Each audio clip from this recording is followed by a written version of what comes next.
আসসালামু আলাইকুম। সজীব ক্রিয়েটিভ স্টুডিওর পক্ষ থেকে সবাইকে স্বাগত।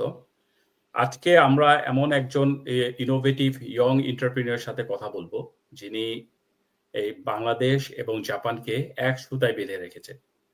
আমরা বাংলাদেশের জাপানের অর্থায়নে অনেক ধরনের প্রজেক্টের কথা আমরা শুনি। যেমন এর মধ্যে হচ্ছে মাতারবাড়ির যে গভীর সমুদ্র বন্দর রয়েছে এবং সেই সাথে রয়েছে আমাদের মেট্রো রেল প্রজেক্ট এবং আমাদের যেই এই নতুন বিমানবন্দর টার্মিনাল, এগুলোর মধ্যে একটা উল্লেখযোগ্য জাপানের অর্থায়নে কাজ চলছে। বাট আমরা জানি না এই জাপানের যেই কোম্পানিগুলোকে এই যে বাংলাদেশে তারা যেই কাজগুলো করছে, তাদের পিছনে কিছু নির্লস ব্যক্তি প্রতিষ্ঠান কাজ করে যাচ্ছেন এবং তাদের মধ্যে একজন হচ্ছে উল্লেখযোগ্য তারেক রাফি ভূঁইয়া, যিনি আমাদের মাঝে উপস্থিত রয়েছেন। তো আজকে আমরা শুনবো তারেক রাফি ভূঁইয়ার কাছ থেকে কিভাবে বাংলাদেশ এবং জাপানের মধ্যে তার নিউ ভিশন প্রতিষ্ঠার মাধ্যমে বাংলাদেশকে এবং জাপানের মধ্যে একটা সম্পর্ক স্থাপন করেছে এবং সেই সাথে সেই সম্পর্কটা একটা সুতার মধ্যে বেঁধে রেখেছে। So welcome Tarek Rafi Bhuiyan at Sajib creative studio. আমি খুবই আনন্দিত এই স্টুডিওতে প্ল্যাটফর্মে কথা বলার জন্য। Thank you very much Sajib for আমাকে এখানে ইনভাইট করার জন্য। আমি বেশ এক্সাইটেড যে আজকে আমরা আমার ব্যাকগ্রাউন্ড নিয়ে কিছু কথাবার্তা বলবো। সো ডেফিনেটলি লেটস স্টার্ট এবং আই হোপ যে এটা আমাদের এই কনভারসেশনটা যারা শুনবেন তাদের জন্য কিছুটা হলেও শিক্ষণীয় হবে। Thank you Tarek Rafi Bhuiyan. So আমি তারেক সম্বন্ধে কথা বলতে গেলে আমাদের সম্পর্কের মধ্যে একটু কথা বলি। আমরা দুজনেই একই স্কুলে, গভর্নমেন্ট ল্যাবরেটরি স্কুলে আমরা পড়াশোনা করেছি। সো এটা আমাদের খুব আনন্দের বিষয়। আমার বন্ধু আমার প্ল্যাটফর্মে এসে কথা বলছেন এবং সে বাংলাদেশ এবং জাপানের জন্য অনেক ধরনের কাজ করে যাচ্ছেন। সো আজকে এই গল্পগুলোই আমরা আসলে শুনবো তারেকের কাছ থেকে।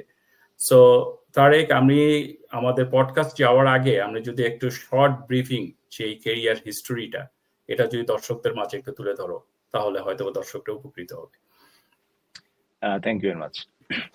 আমার নাম হচ্ছে তারেক রাফি ভূঁইয়া। আমার ডাক নাম জুন। তো জুনটা হচ্ছে একটা জাপানিজ নেম।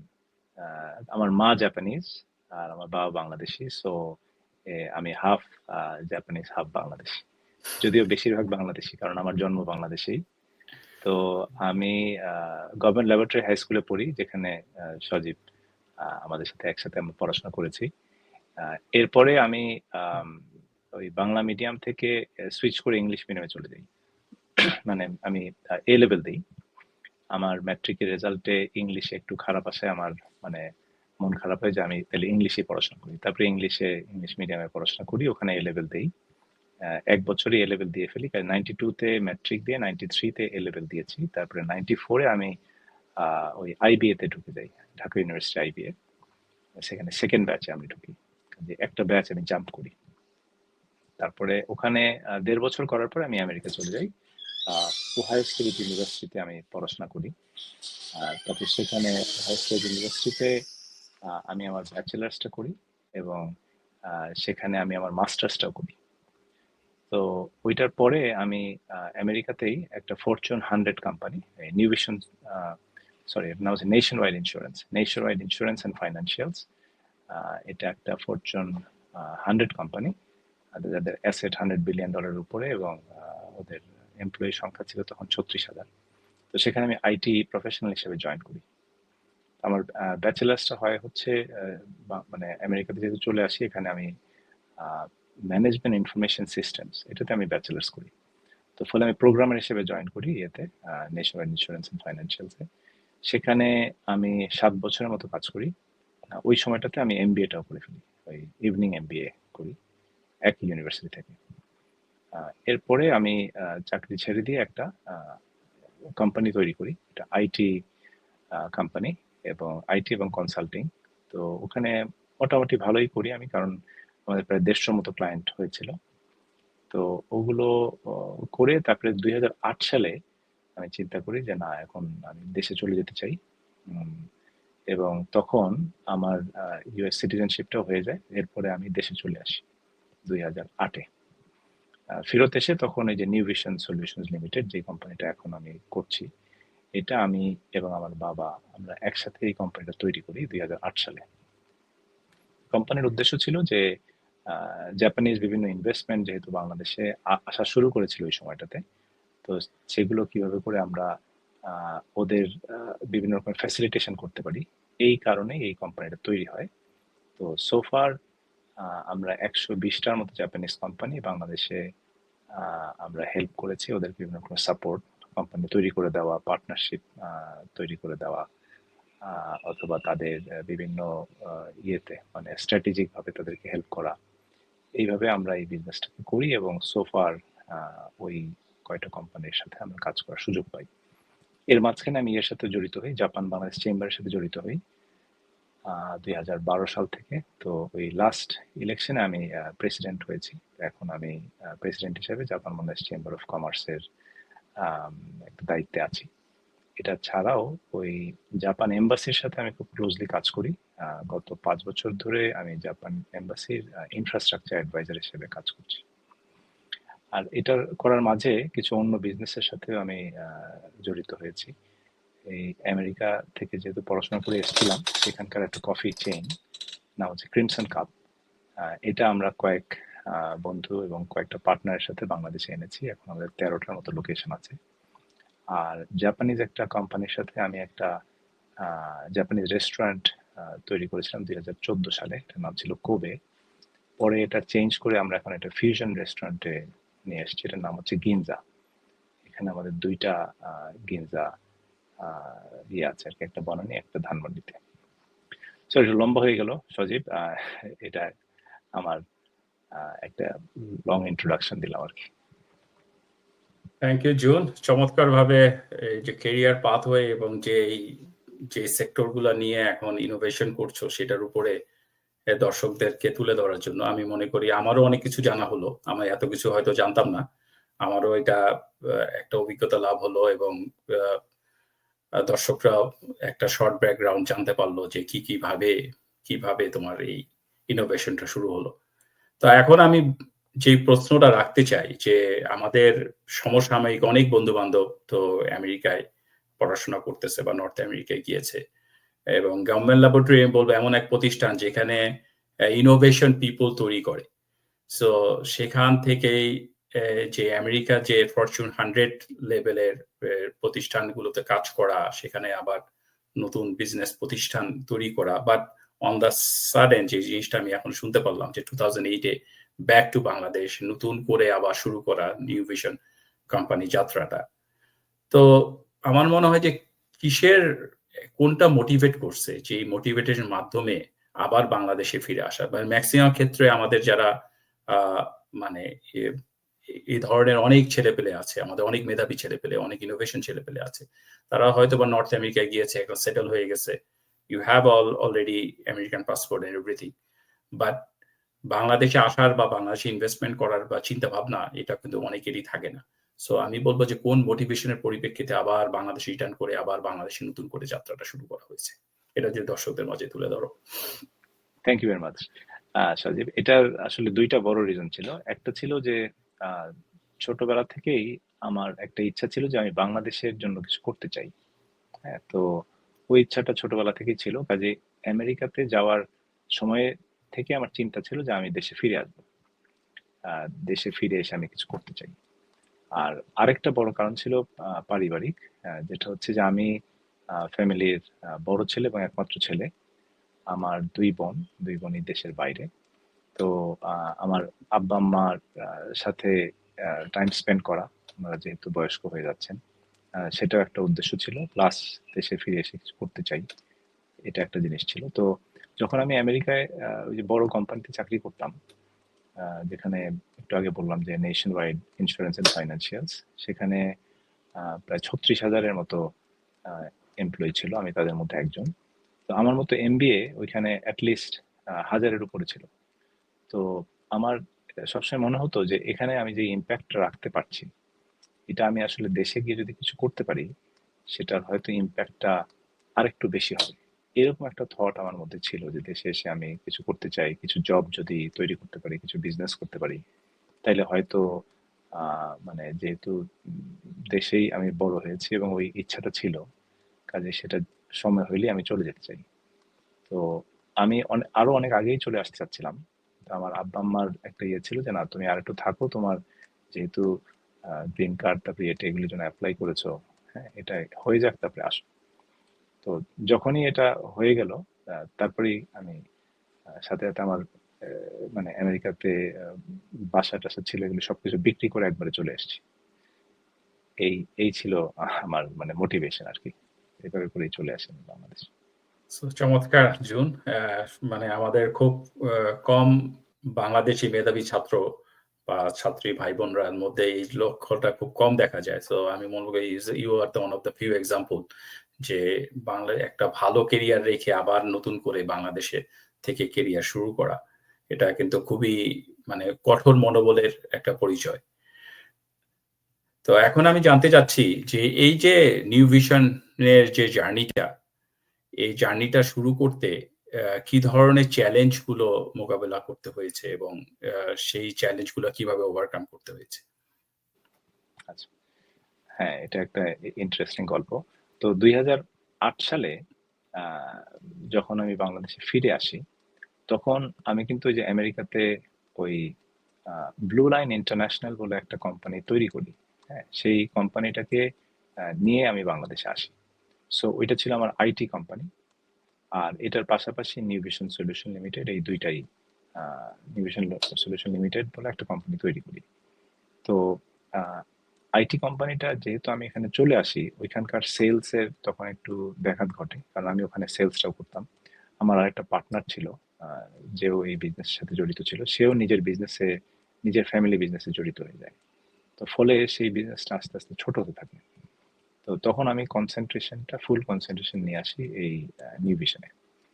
তো নিউ ভিশনের প্রথম 6 মাস থেকে 1 বছরটা বেশ স্ট্রাগলিং ছিল, কারণ আহ, মানে যদিও আমরা মানে জাপানিজ ল্যাঙ্গুয়েজটা বলতে পারি, হ্যাঁ, আমি আমার বাবা দুজনেই, আমাদের থট ছিল যে আমরা খুব তাড়াতাড়ি হয়তো কিছু ক্লায়েন্ট পেয়ে যাব।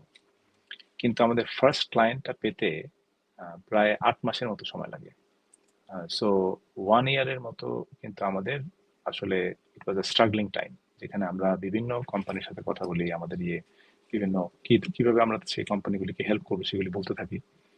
কিন্তু আম, মানে কোনোটাই বিজনেস কন্ট্রাক্ট হচ্ছিল না।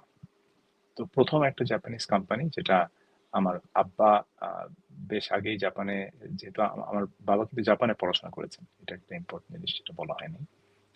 এবং জাপানে উনি ওনার ব্যাচেলার্স এবং মাস্টার্সটা ওখানে করেন শিপ বিল্ডিং ইঞ্জিনিয়ারিং এ। তো নেভাল আর্কিটেকচার অথবা শিপ বিল্ডিং ইঞ্জিনিয়ার যেটাই বলা হয়। তারপর উনি বাংলাদেশে এসে বুয়েটে পড়াতেন।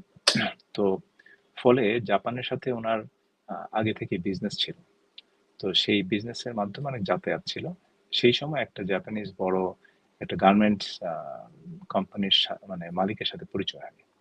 সেই আহ, মালিক একবার বললেন যে আমার এক ছেলে আছে, সে যেহেতু আমার অনেকগুলি ফ্যাক্টরি পৃথিবীতে, আমি সবসময় বাইরে ব্যস্ত থাকি, তো এই ছেলে ভালো করে পড়াশোনা কিংবা ইয়ে করছে না, তো আমি আপনার কাছে বাংলাদেশে পাঠিয়ে দিতে চাই। তো সে বাংলাদেশে থেকে 1 বছর ভালো করে ইংলিশ শিখে আসুক, আর একটু নিজের অবস্থাটা বুঝুক যে সে আসলে কতটা প্রিভিলেজড অবস্থায় আছে। তো এটা বোঝার জন্য আমি ওকে আপনার কাছে পাঠিয়ে দিতে চাই, এবং আপনি তাকে নিজের বাসায় রাখবেন না, তাকে একটা অন্য জায়গায় রাখবেন যেখানে সে মানে বেশি আরামে থাকতে না পারে, এবং সে যাতে ভালো করে পড়াশোনাটা বোঝে যে না এটা পড়াশোনা করাটা ইম্পর্টেন্ট। এবং যদি টোফেলের ওকে পরীক্ষা দেওয়াবেন, ও যদি অতটুকু মার্ক না পায় ততদিন তাকে আর জাপানে পাঠাবেন না। এভাবে কোনো একটা পাঠান। যাই হোক, তো এই ইন্টারেস্টিং ঘটনা, ওই আহ, ছেলেটা বাংলাদেশে এসে খুব ভালো অবস্থায় আহ, মানে নিজেকে নিয়ে আসে, এবং সে জাপানে ফেরত গিয়ে খুব ভালো স্টুডেন্ট হয়ে যায়। 1 বছর সে বাংলাদেশে ছিল। তো সেই কোম্পানির মালিকের সাথে তখন আমরা আবার যোগাযোগ করি, এই 2008 সালের কথা। এবং তখন উনি বলেন যে ঠিক আছে, আমি তাহলে বাংলাদেশে আবার একবার আসি। তো ওনার ফ্যাক্টরি ছিল চায়নাতে, ফিলিপিনে, মিয়ানমারে, বিভিন্ন দেশে, বাংলাদেশে ছিল না। তখন আমরা ওকে কনভিন্স করতে সক্ষম হই যে উনি বাংলাদেশে একটা ফ্যাক্টরি করবেন। সেটা আমাদের প্রথম ক্লায়েন্ট, এটার নাম আছে কোজিমা ডিরিক। তো এই কোম্পানিটা প্রথম ক্লায়েন্ট হয়, আর তারপরে আমাদের আর পিছনে তাকাতে হয়নি। ওই ক্লায়েন্টটা হওয়ার পরের থেকে আমরা বিভিন্ন অন্য ক্লায়েন্টও পাওয়া শুরু করি। তারপরে আস্তে আস্তে বিজনেসটা বড় হয়। যেটা বললাম একটু আগে, যে এখন প্রায় 120টার মতো জাপানিজ কোম্পানির সাথে আমরা কাজ করার তারপরে সুযোগ পাই আর কি গত 17 বছর। চমৎকার একটা সুন্দর একটা গল্পের মাধ্যমে বা এই যাত্রাটার বলার জন্য আমি মনে হয় দর্শকরা এই যে জার্নির যে স্ট্রাগল টাইমটা এবং সেটা কিভাবে ওভারকাম করতে হয়েছে এবং সেই গল্পের মাধ্যমে আমার মনে হয় দর্শকরা অনেক উপকৃত হবে এবং অনেক যারা এন্টারপ্রেনিয়র আছে তোমার এই সাহসিকতার পরিচয় বা এই যে স্ট্রাগল পিরিয়ড থেকে প্রথমে শুরু করতে হয় তারপরে আস্তে আস্তে সামনে প্রোগ্রেস করতে হয়, এই যে মানে ইনকিউবেশন টাইমটা, এই টাইমটা যে ধৈর্যের পরিচয় দেওয়াটা আমি মনে করি এটা অনেকের কাছে এটা শিক্ষণীয় হয়ে থাকবে।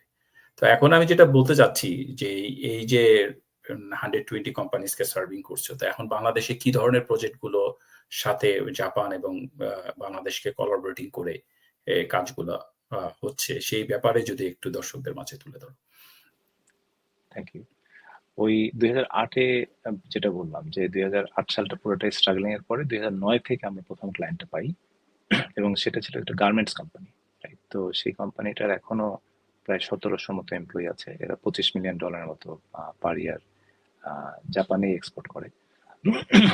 তো ওই সময়টাতে প্রথম দিকে আমরা যে ক্লায়েন্টগুলো পেয়েছিলাম, বেশিরভাগ ক্লায়েন্টই তখন ইন্টারেস্টেড ছিল যে বাংলাদেশের যেহেতু লেবার কস্ট খুব কম, এখানে বিভিন্ন জিনিস তৈরি করে সেটাকে এক্সপোর্ট করা, সেখানেই ইন্টারেস্টটা বেশি ছিল ওই সময়টাতে। এবং তখন আমাদের অন্যান্য ক্লায়েন্ট যেগুলো আমরা পেতাম বেশিরভাগই হয় গার্মেন্টস, তাহলে ম্যানুফ্যাকচারিং, এগুলিতে ছিল, যারা ওই ম্যানুফ্যাকচারিংটা করবে হচ্ছে বিদেশের জন্য, এরকম টাইপের।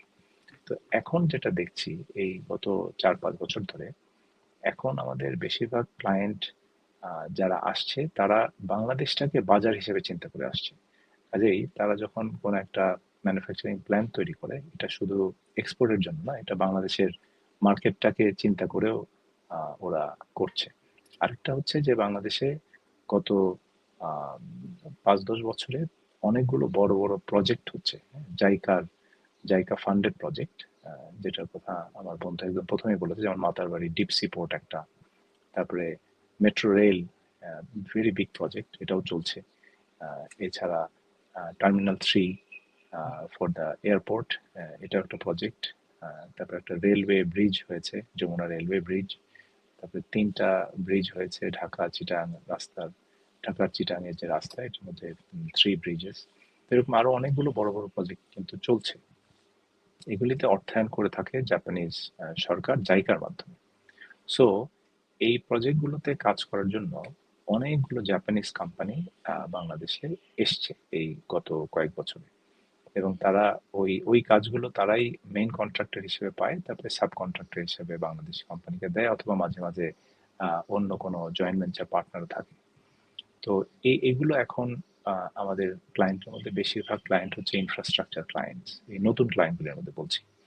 অথবা যেটা বললাম যে বাংলাদেশে তারা কোনো একটা ফ্যাক্টরি তৈরি করে যেখানে কিছুটা প্রোডাক্ট জাপানে অথবা বিদেশে পাঠাচ্ছে, বাট বেশিরভাগ প্রোডাক্ট আসলে বাংলাদেশের জন্য। আর সার্ভিস রিলেটেড কোম্পানিগুলিও খুব ইন্টারেস্টেড যে বাংলাদেশে তারা কিভাবে তাদের সার্ভিসগুলিকে দিবে। আর আরেকটা ইন্টারেস্টিং জিনিস যেটা দেখা যাচ্ছে, যে জাপানে যেহেতু লোক সংখ্যা খুব কম এবং বয়স্ক লোকের সংখ্যা বেশি, কাজেই জাপানে ম্যান পাওয়ার খুব শর্টেজ হচ্ছে।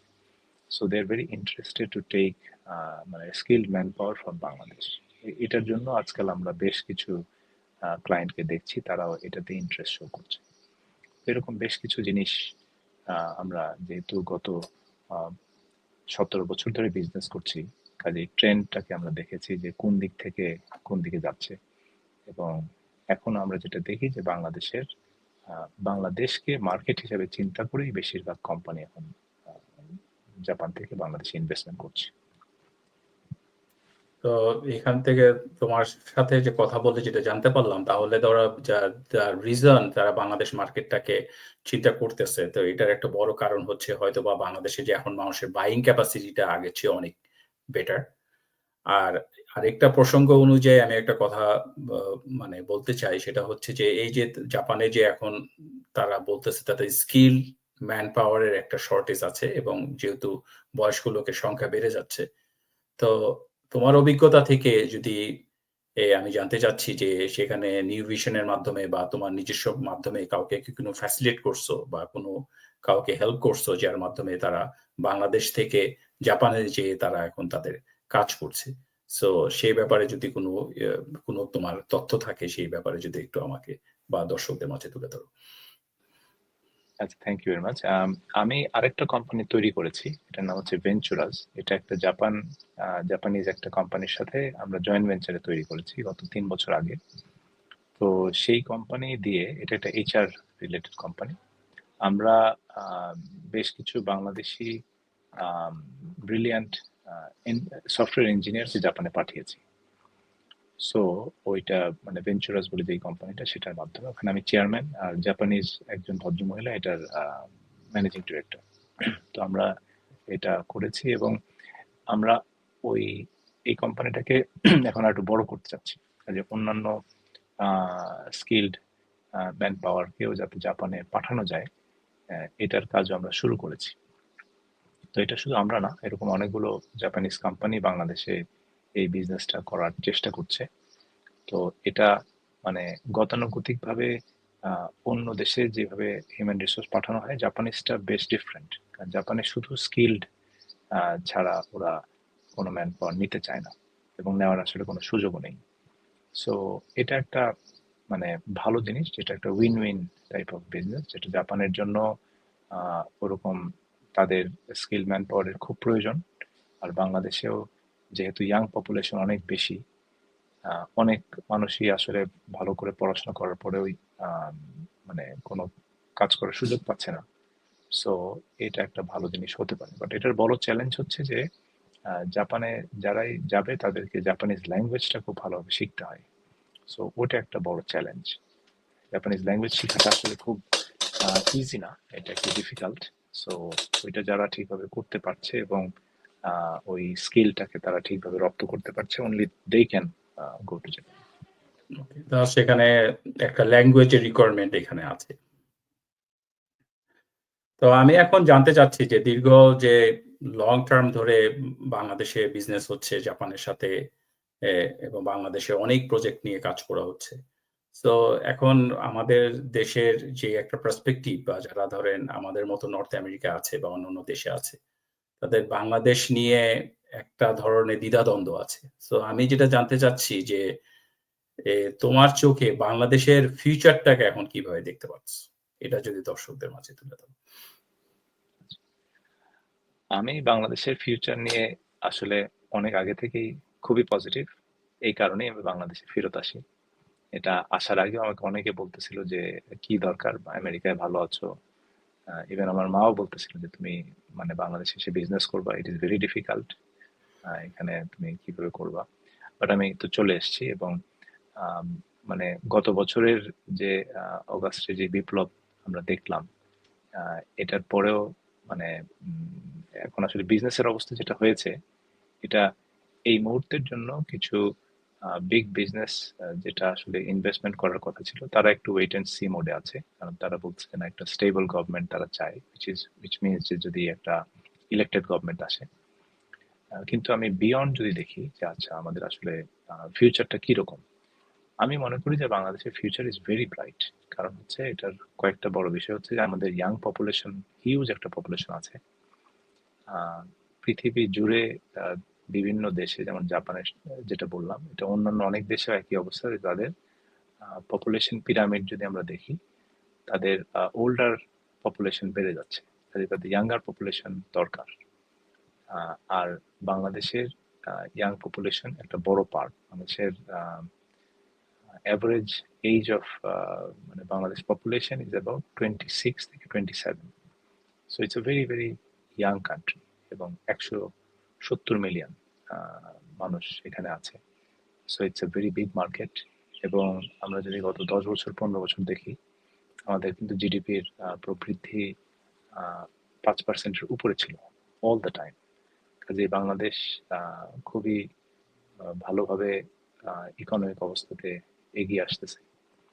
আমরা এটা হয়তো জানি না, বাট মানে যে জিডিপি আয় হিসেবে কিন্তু আমাদের পার ক্যাপিটা জিডিপিতে আমরা ইন্ডিয়ার চেয়েও এগিয়ে, এবং কমপ্লিট জিডিপি যদি দেখি তাহলে আমরা ভিয়েতনামের চেয়েও এগিয়ে আছি।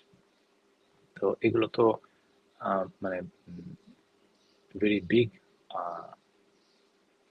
ক্রাইটেরিয়া, যেটা অন্যান্য দেশ এটা দেখে যে আচ্ছা এরকম একটা অবস্থায় তাহলে এই দেশে তো অনেক বেশি ইনভেস্টমেন্ট করা উচিত। কাজেই মনে করি যে বাংলাদেশে প্রচুর বিদেশি বিনিয়োগ আরো আসবে।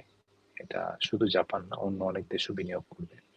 এখনের যেসব পলিসি, ট্রাম্পের যে পলিসি দেখা যাচ্ছে, এটাতেও অনেক ইনভেস্টমেন্ট চায়না থেকেও বা এশিয়ার অন্যান্য দেশ থেকেও বাংলাদেশে আসার সম্ভাবনা বেড়ে যাচ্ছে। তো এগুলো সবকিছু যদি আমি দেখি, আমি মনে করি যে বাংলাদেশের ভবিষ্যৎটা ইজ ভেরি ব্রাইট। এটা সাময়িকভাবে এখন একটু বিজনেসের জন্য একটু সমস্যা যদিও হচ্ছে, but it is very temporary. এটা অবশ্যই আমরা উত্তরণ করতে পারবো, এবং বাংলাদেশের অবস্থা অনেক বেশি বেটার হয়ে যাবে ইন দ্য ফিউচার। চমৎকার জুন, একটা সুন্দর একটা কথা শুনলাম। কারণ আমাদের পার্সপেক্টিভে যেই জিনিসগুলো হয়, যে যখন যারা বাংলাদেশের বাইরে থাকে তাদের মধ্যে বাংলাদেশ সম্বন্ধে একটা নেতিবাচক ধারণা থাকে যে বাংলাদেশে, এবং আমাদের সবসময় ইভেন আমাকেও আমি যদি প্রশ্ন করি যে আমাদের মধ্যে একটা রং ন্যারেটিভ শিখিয়ে দেওয়া হয়েছে ছোটবেলা থেকেই যে বাংলাদেশের কোনো ফিউচার নাই, so if you want to go ahead so you have to leave your country and then তোমার ওইখানে তোমার প্রসপেক্টটা আসবে। সো আমি মনে করি তোমার মাধ্যমে এই যে বাংলাদেশের যে ফিউচার পার্সপেক্টিভটা একটা ব্রাইট, এটা আমার মনে হয় ইয়ং জেনারেশনরা এখন সেই সম্বন্ধে তাদের যে রং ন্যারেটিভ যে শিখাই দেওয়া হয়েছে সেই ব্যাপার থেকে তারা বেরিয়ে আসবে। এখন আমি একটু অন্যভাবে প্রশ্ন করতে চাই। আমি জানি তোমার সময়টা খুব অল্প, সো সবকিছু মিলে সো এই যে নিউ ভিশনের যে ফিউচারটাকে within, so now New Vision is doing very good. So তোমার লং টার্মের ভিশনটা কি? নিউ ভিশনকে কোথায় তুমি দেখতে চাও? দাও maybe 5 years 10 years part of time. So সেখানে তোমার লং টার্মের ভিশনটা কি যদি একটু আমাদের কাছে তুলে ধরো। Thank you. নিউ ভিশন অথবা আমার নিজের যে ইচ্ছাটা যে আমি আসলে কি করতে চাই, বড় জিনিস হচ্ছে যে আমি খুব ইম্প্যাক্টফুল কাজ করতে চাই। ইম্প্যাক্টফুল কাজের অর্থ হচ্ছে যে অনেক বেশি লাইফ অথবা লাইফসকে যাতে আমরা পজিটিভলি টাচ করতে পারি। তো ইনোভেশন তৈরির মাধ্যমে যে আমরা যেই কোম্পানিগুলিকে বাংলাদেশে এনেছি অথবা যাদেরকে আমরা সাপোর্ট করছি, ওদের কিন্তু অনেক মানে ইনভেস্টমেন্ট আছে বাংলাদেশে, hundreds of millions of dollars এর ইনভেস্টমেন্ট, এবং এটাতে হাজার হাজার লোক ওখানে কাজ করছে। তো এটা আমাকে একটা স্যাটিসফ্যাকশন দেয় যে এই কোম্পানিগুলোকে আনার ক্ষেত্রে আমাদের একটা অবদান ছিল, এবং এখনো তাদের সাথে আমরা কাজ করে যাচ্ছি। সো তাদের বিভিন্ন চ্যালেঞ্জ অথবা এই জিনিসগুলোকে আমরা ঠিক করি। তো যেটা আমি মাঝখানে বলতেছিলাম যে কিছু কিছু কোম্পানি কিন্তু এর মাঝখানে আমরা জয়েন্ট ভেঞ্চার কোম্পানি নিজেরাই তৈরি করছি, যেমন ভেঞ্চারের কথা আসলো, একটা এইচআর এর বিজনেস। তারপরে এর মাঝখানে আমি আবার কিছু অন্যান্য বিজনেস যেমন ক্রিমসন কাপ, তারপরে গিনজা, এই ধরনের বিজনেস করছি। আমি জাপানে আরো কোম্পানি তৈরি করেছি। জাপানে নিউভিশনের একটা জাপানিজ ব্রাঞ্চ তৈরি করি টোকিওতে। সেখানেও আমার বেশ কিছু ভালো কলিগ এখন ওখানে আছেন। এছাড়া আমি ইনোটেক বলে একটা জাপানে একটা আইটি কোম্পানি তৈরি করি, যেটা ওই কনস্ট্রাকশনের 2D ডিজাইনকে 3D করার একটা কাজ করছে, এবং সেটাকে আবার বিল্ডিং ইনফরমেশন মডেলিং, বিম বলে একটা জিনিস আছে। ওই বিম এখন পৃথিবীতে খুবই পপুলার হচ্ছে। তো ওই বিমের কাজও আমরা বাংলাদেশে বসে করছি, জাপানের কাজ। এটাতে আমাদের ক্লায়েন্টের মধ্যে টয়োটা, কাজিমা, এরকম বেশ কিছু বড় ক্লায়েন্টও আছে। তো আমার ইচ্ছাটা হচ্ছে যে এরকম আমি আরো বেশ কিছু জয়েন্ট ভেঞ্চার কোম্পানি তৈরি করতে চাই, যেগুলো জাপান থেকে বাংলাদেশে যারা বিজনেসটা করছে সেটার মধ্যে নিউভিশন একটা পার্ট হবে, এবং সেটার মাধ্যমে আমরা আমাদের গ্রোথটাকে ধরে রাখবো। সো আমরা নিউভিশনের ভিতরে যেরকম আরো বড় বড় প্রজেক্টে আমরা কাজ করতে চাচ্ছি, যেমন এই যে এখনো যে বাতারবাড়িতে কিছু কাজ হচ্ছে, মেট্রো রেলে কাজ হচ্ছে, সেগুলোর মধ্যে আমরা জড়িত হচ্ছি। এছাড়া ওই হিউম্যান রিসোর্সের বিজনেস হোক, আইটি বিজনেস হোক, অথবা ট্রেডিং এর বিজনেস হোক, এই জিনিসগুলিতে আমরা আমাদের আরো অনেক এক্সপ্যানশন দেখতে চাই। সো 5 থেকে 10 বছর পরে I want to be a much larger company, যেখানে অনেক লোক কাজ করবে, হাজার হাজার লোক হয়তো কাজ করবে ইনশাল্লাহ, যদি আমি সেই গ্রোথটা ধরে রাখতে পারি, এবং বিভিন্ন কোম্পানির সাথে আমরা জয়েন্ট ভেঞ্চার তৈরি করে আমার কোম্পানিটাকে আরো বড় করবো। So business will be more diverse, এবং সেটার মধ্যে যাতে আরো ইম্প্যাক্টফুল বিজনেস হয়, আরো অনেক মানুষের লাইফ যাতে আমি পজিটিভলি টাচ করতে পারি। আরেকটা জিনিস একটু বলতে চাই যে নিউভিশন যে কোম্পানি, এটার সাথে আরো একটা কোম্পানি জড়িত আছে, সেটা হচ্ছে কাজুকো ভুঁইয়া ওয়েলফেয়ার ট্রাস্ট। আমার মার নাম ছিল কাজুকো ভুঁইয়া, উনি জাপানিজ ছিলেন। তো উনি একটা কার অ্যাক্সিডেন্টে আনফর্চুনেটলি 2016 সালে উনি মারা যান। তখন আমরা ওনার স্মৃতিটাকে ধরে রাখার জন্য একটা ট্রাস্ট তৈরি করি। এই ট্রাস্টের নাম হচ্ছে কাজুকো ভুঁইয়া ওয়েলফেয়ার ট্রাস্ট। এই ট্রাস্টের মাধ্যমে আমরা বিভিন্ন সিএসআর অ্যাক্টিভিটি করছি, এবং নিউভিশনের একটা বড় একটা অংশের শেয়ার ওই ট্রাস্টকে দিয়ে দেওয়া হয়েছে। সো নিউভিশন যত ভালো করবে, ট্রাস্টের সেই পরিমাণ অ্যাসেটও বাড়বে, এবং ট্রাস্টের মাধ্যমে যাতে আমরা বিভিন্ন রকমের জিনিস করতে পারি, সেগুলো আমরা করছি। মানে এর মধ্যে হচ্ছে যে গরিব স্টুডেন্টদেরকে স্কলারশিপ দেওয়া, তারপরে আমার আম্মা জাপানিজ ল্যাঙ্গুয়েজ শেখাতেন, অনেক স্টুডেন্ট উনি জাপানিজ ল্যাঙ্গুয়েজ পড়িয়েছেন বাংলাদেশি স্টুডেন্টদেরকে। সো ওনার নামে একটা একটা ল্যাঙ্গুয়েজ ল্যাব আমরা তৈরি করে দিচ্ছি ঢাকা ইউনিভার্সিটিতে। এটা ডিপার্টমেন্ট অফ জাপানিজ স্টাডিজ। এখানে আমরা একটা 40টা সিট এবং 40টা কম্পিউটার সহ একটা জাপানিজ ল্যাঙ্গুয়েজ ল্যাব তৈরি করেছি। এটার নাম হচ্ছে কাজুকো ভুঁইয়া জাপানিজ ল্যাঙ্গুয়েজ ল্যাব। তারপরে আমরা বিভিন্ন রকমের শিক্ষার যেসব মানে গরিব স্টুডেন্টদেরকে শিক্ষা দেওয়া, অথবা মেয়েদেরকে স্বাবলম্বী করা, অথবা কোনো যাদের অবস্থা একটু খারাপ তাদেরকে কিভাবে স্বাবলম্বী করা যায়, এগুলোর জন্য আমরা বেশ কিছু প্রজেক্ট করছি। সেই প্রজেক্টগুলির ফাইন্যান্স কিন্তু আমাদের এই নিউভিশন থেকে আসতেছে। তো ওই জিনিসটাকে আমরা আরো বড় করতে চাই, যাতে যেটা আগেও বলতেছিলাম যে পজিটিভলি যাতে আরো ভালোভাবে আমরা ইম্প্যাক্ট রাখতে পারি, এবং যারা একটু আনফর্চুনেট অবস্থায় আছেন তাদেরকে কিভাবে হেল্প করে তাদেরকে স্বাবলম্বী করা যায়, সেরকম টাইপের একটা জিনিস আমরা করছি।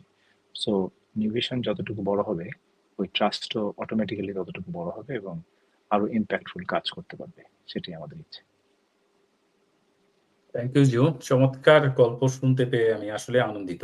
যেমন বাংলাদেশের বিজনেস পার্সপেক্টিভে অনেকে যেটা থাকে যে শুধু মানি জেনারেশনের উপরেই মেইনলি ফোকাস করে থাকে। বাট আমি যেটা দেখলাম যে না, মানি জেনারেশনের সাথে একটা সমাজ কল্যাণমূলক কাজের মধ্যে নিজেকে সম্পৃক্ত করা, এবং একটা ট্রাস্টের মাধ্যমে এই যে যারা আমাদের মতো যারা অনেকে আছেন, আমরা আল্লাহর মতো অনেক ব্লেসড, বা যারা অনেকে আছেন যারা ব্লেসড না, এই সোসাইটিকে যে একটা হেল্প করা, এটা আমি মনে করি খুবই মানে একটা প্রশংসার দাবিদার।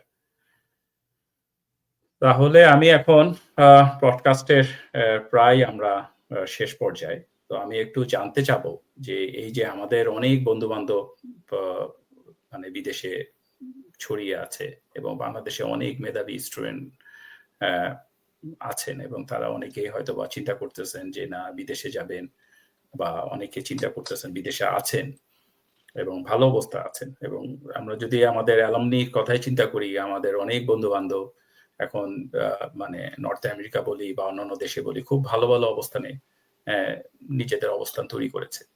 সো এই পরিপ্রেক্ষিতে আমি একটু জানতে চাবো যে তোমার কোনো অ্যাডভাইস আছে নাকি, যে আমাদের ইয়ং মেধাবী স্টুডেন্ট এবং যারা ধরেন as well as home as well as abroad, এই দু জায়গার পার্সপেক্টিভের কথা চিন্তা করে তাদের উদ্দেশ্যে যদি তোমার কোনো বক্তব্য থাকে তো সেটা যেটা তুলে ধরো।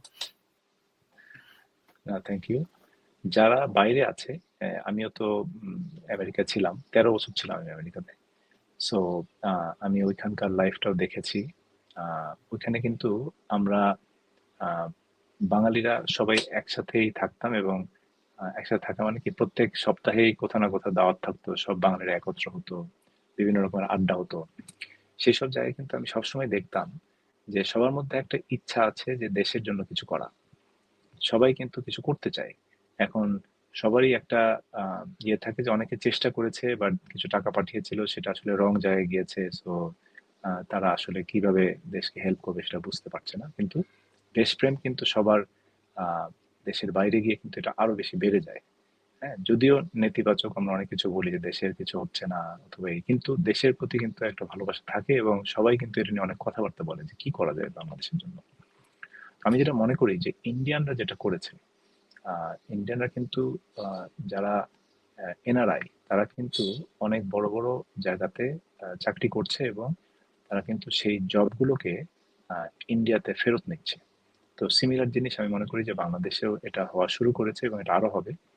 তো যারা বাইরে আছে তাদের প্রতি আমাদের রিকোয়েস্ট হচ্ছে যে দেশে এখন কিছু ভালো কোম্পানি তৈরি হচ্ছে, so if you want to invest অথবা if you want to do something, if you want to come back, হ্যাঁ, there is a lot of opportunity.